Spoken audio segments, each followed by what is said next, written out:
যেটা আনে কি ডেমন আর কইন না যেটা এরো আর হাট বগুন ছাগলে খাইয়া লাইছে। হ্যাঁ এরো হাটের আগা নাই, ছাগলে খাইয়া লাইছে। অন আই কার কাছে বিচার দিয়াম? যেটা গৃহস্থ দেয় না, ছাগলও দেয় না।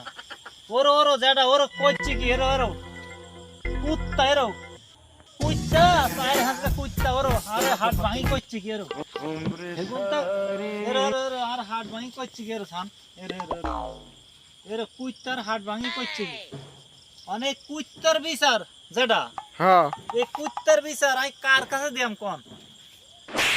কার কাছে দিলে আপনি খুশি হবেন কোন? এই কুত্তার বিচার কোন? এর হাত ভাঙি করছে কি কুত্তা? মানে লাইট দিয়ে নি খুঁজেন দাদা হয় অন এই খান আই কিরম কোন? এই যে যে ক্ষতি আর করছে হ্যাঁ এই ক্ষতিপূরণ আরে কে দিব? আরে কুত্তার বিচার কোন জায়গাত গেলে কুত্তার বিচার হায়াম কোন? কুত্তে গুনতারে কি যেতারা পয়সা হেতারা কি প্যান্ট ট্যান্ট পরায় না দাদা? আমি কোন এগুন তারে প্যান্ট পরায় না? প্যান হিন্দাইলে তো হেরা হেগো একটা গিয়া নাই তো যে না বেচারা মাত্র 10 কাঠা হাট 16.5 শতক জমি করছে কিনলে হাতের হাটাই এত ক্ষতি কইরাম। হ্যাঁ কুত্তা গুন্ডা যদি প্যান হিন্দাইতো, হ্যাঁ কুত্তা গাদ দিয়াইতো, কুত্তা গাদ দিয়াইলেও তো যাই মনের বুঝতে যেত যে না হেগুনে কুত্তা গাদ দিয়াইছে, তাহলে হেগুনে কার ক্ষতি করতো না।